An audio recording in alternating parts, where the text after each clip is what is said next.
Hello, Bacho. Let's read this question. So this question says, two small sphere each of mass 10 milligrams are suspended from a point by thread 0.5 meter long. They are equally charged and repel each other to a distance of 0.20 meter. Then charge on each sphere is A by 21 into 10 to the power minus 8 coulomb.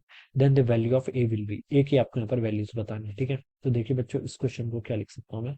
इस question का की concept है कि आप equilibrium लिख लीजिए बच्चों। क्या लिख लीजिए? इक्विलिब्रियम। इक्विलिब्रियम बच्चों हम क्यों लिख रहे हैं इस पर भी मैं आता हूँ, ठीक है। ये आपकी इक्विलिब्रियम की कंडीशन है। किसके इक्विलिब्रियम? इक्विलिब्रियम को बच्चों पहले मतलब समझ लीजिए। इक्विलिब्रियम का मतलब होता है आपका नेट फोर्स किसके इक्वल होना चाहिए? आपका जीरो के equal. This is the condition of the equilibrium, ठीक है। अब यहाँ पर बोल रखा है टू स्मॉल स्पेयर, दोनों का मास 10 मिलीग्राम है, suspended from a point by thread 0.5 metre long, ठीक है। दो आपके क्या है? मासेस हैं। ये एक मास है, ठीक है। ये आपका सेकंड मास है। इन दोनों को आपने क्या कर रखा है? ऐसे थ्रेड के थ्रू क्या कर रखा है? ज्वाइन कर रखा है, ठीक है। सस्पेंड कर रखा है बाई पॉइंट, ठीक है। 0.5 मीटर लॉन्ग ये आपका क्या थ्रेड है। इसकी आपको लेंथ क्वेश्चन में क्या कर रखी है? गिवन की हुई है। Alright, they are equally charge and repel each other to a distance of 0.20 metre. यहाँ से लेकर यहाँ तक की जो डिस्टेंस है बच्चों, वो कितनी है? 0.20 मीटर के इक्वल है। इन दोनों के इक्वली चार्ज दिया। लेट इसके पास आपका चार्ज क्यू है, तो इसके पास भी कितना चार्ज होगा? आपका क्यू चार्ज है। इक्वली चार्ज क्वेश्चन में बोला गया। Then charge on each sphere, then the charge on each of the sphere is इतना, then the value of a की वैल्यू आपको यहाँ पर क्वेश्चन में बतानी है, ठीक है। बच्चों देखिए, अब मैं यहाँ पढ़ के बता सकता हूँ। ये इनका मान लीजिए मिडिल पॉइंट है, ठीक है। अब देखिए इस चार्ज पर कौन कौन से फोर्स लेंगे। इस चार्ज को मैंने ए चार्ज बोल दिया, लेट इसको मैंने बी चार्ज बोल दिया। ए चार्ज पर कौन सा फोर्स लेगा? एक तो देखिए इसके कारण फोर्स लेगा, इस क्यू चार्ज के कारण यहाँ पर कुछ इलेक्ट्रिक फील्ड होगा। उस इलेक्ट्रिक फील्ड के कारण एक इलेक्ट्रिक फोर्स इस डायरेक्शन में आएगा, जिसको मैं एफ ई लिख लेता हूँ। और इस एफ ई का मैग्नीट्यूड देखिए कितना होगा? ये एफ ही होगा। चार्ज ए पॉइंट पर कितना चार्ज है? क्यू। इलेक्ट्रिक फील्ड किसके कारण? बी के कारण। तो मैं चलिए इसको सिंपली क्यू ई लिख लेता हूँ, ठीक है। और डायरेक्शन क्या है? टुवर्ड्स लेफ्ट, लेफ्ट की तरफ डायरेक्शन है। दूसरा देखिए, ये किससे कनेक्टेड है? आपका स्ट्रिंग से। स्ट्रिंग में कुछ टेंशन होगी टी। मान लीजिए ये एंगल आपका थीटा बनना है, तो यहाँ पर बता सकता हूँ कि this angle should also be equal to theta, ठीक है।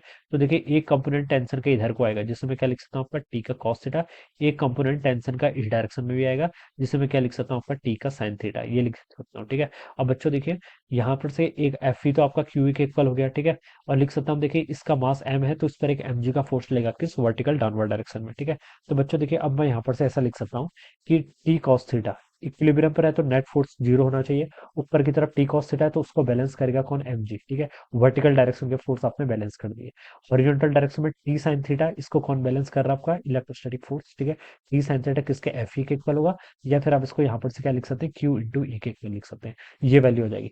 This is my equation number one, this is my equation number two. अब देखिए, अगर मैं equation two divide by equation one कर दूं, तो देखिए T sine theta divide by T cos theta, T से T cancel, sine theta by cos theta कितना? टेन थीटा के इक्वल। और राइट साइड पर कितना हो जाएगा? आपका Q E by M G. इतना आपको समझ में आ गया, ठीक है।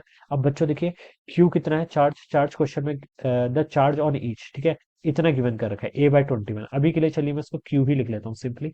ई तो मुझे कैलकुलेट करना पड़ेगा। ई देखिए कितना होता है? इलेक्ट्रिक फील्ड होता है आपका इस चार्ज के कारण। कितना होगा आपका? देखिए के ई टाइम्स आपका चार्ज कितना? क्यू, डिवाइडेड बाय डिस्टेंस का स्क्वायर। इन दोनों के बीच की डिस्टेंस कितनी? 0.20 मीटर। तो आप इसको लिख लीजिए 0.2 का स्क्वायर, ठीक है। तो ये हो जाएगा, this is the electric field. ये क्या आ जाएगा? आपका इलेक्ट्रिक फील्ड आ जाएगा। होल थिंग डिवाइडेड बाय आपका एम जी।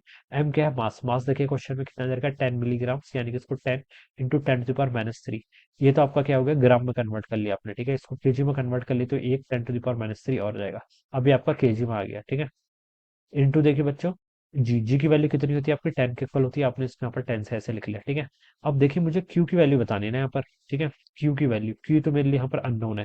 ये टेन थीटा मुझे यहाँ पर फाइंड आउट करना पड़ेगा। टेन थीटा में कुछ फाइंड आउट कर सकता हूँ मैथ लगा के? देखिए, जियोमेट्री थोड़ी सी ट्रिग्नोमेट्री का यूज करके हम बता सकते हैं। ये टोटल डिस्टेंस 0.20 मीटर थी, तो आधी डिस्टेंस 0.10 मीटर के इक्वल हो जाएगी, ठीक है। This angle is theta. और ये हाइपोटेन्यूज कितनी देर की? 0.5 मीटर के इक्वल, ठीक है। तो देखिए बच्चों, अगर आप यहाँ से ना perpendicular hypotenuse sine theta use करें, साइन थीटा बच्चों देखिए कितना होगा? परपेंडिकुलर, परपेंडिकुलर आपका 0.1 के इक्वल है, डिवाइड बाय हाइपोटेन्यूज कितना आपका? 0.5 के इक्वल। तो साइन थीटा आपके यहाँ से 1/5 आ गया, ठीक है।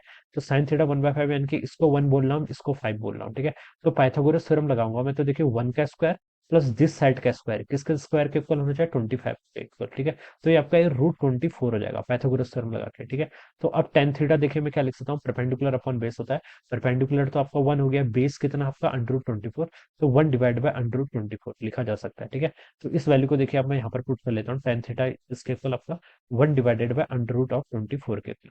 अब इस होल टर्म को देखिए मैं थोड़ा सा और सिंप्लीफाइड कर देता हूँ यहाँ पर ले आके, ठीक है। कितना हो जाएगा देखिए, के ई को चलिए ओपन कर लीजिए, 9 × 10⁻⁹ ये आपने ऐसे लिख लिया, ठीक है।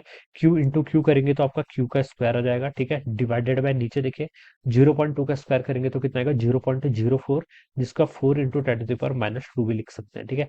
इंटू देखिए 10 × 10 करेंगे तो 10 का स्क्वायर हो जाएगा, ठीक है। और यहाँ पर कितना है 10⁻⁻6, तो 10⁻⁴ हो जाएगा टोटल, ठीक है। 10⁻2 इंटू 10⁻⁻6, ठीक है।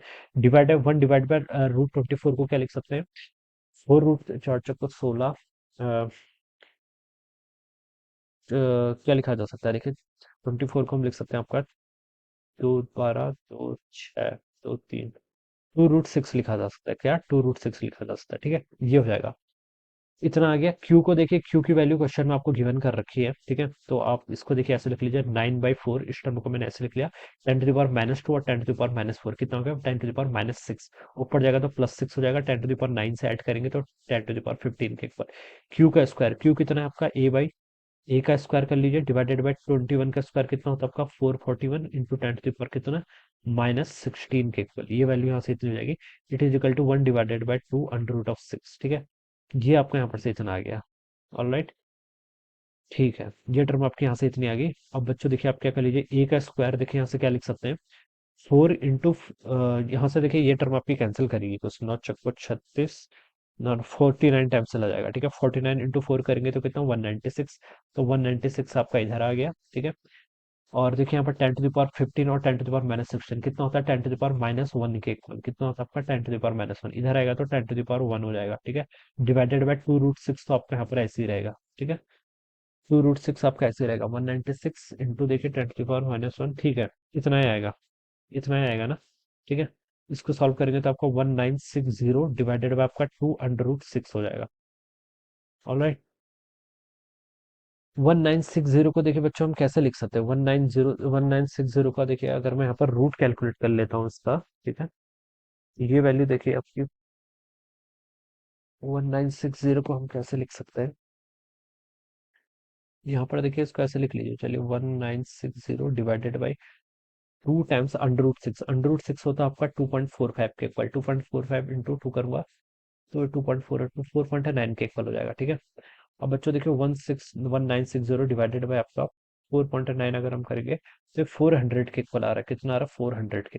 तो ए स्क्वायर की वैल्यू आपकी 400 आ रही, तो ए की वैल्यू यहाँ से कितनी हो जाएगी 20 के। तो आपसे ए ही पूछा था, तो ए की वैल्यू बच्चों कितनी आनी चाहिए, 20 के इक्वल। तो 20 शुड बी द आंसर, 20 क्या होना चाहिए, इस क्वेश्चन का अपना आंसर होना चाहिए, ठीक है। तो बच्चों देखिए इस तरीके से हम क्या करेंगे, इस क्वेश्चन को सॉल्व करेंगे, alright. So I hope you all understood this concept, all the best and thank you so much.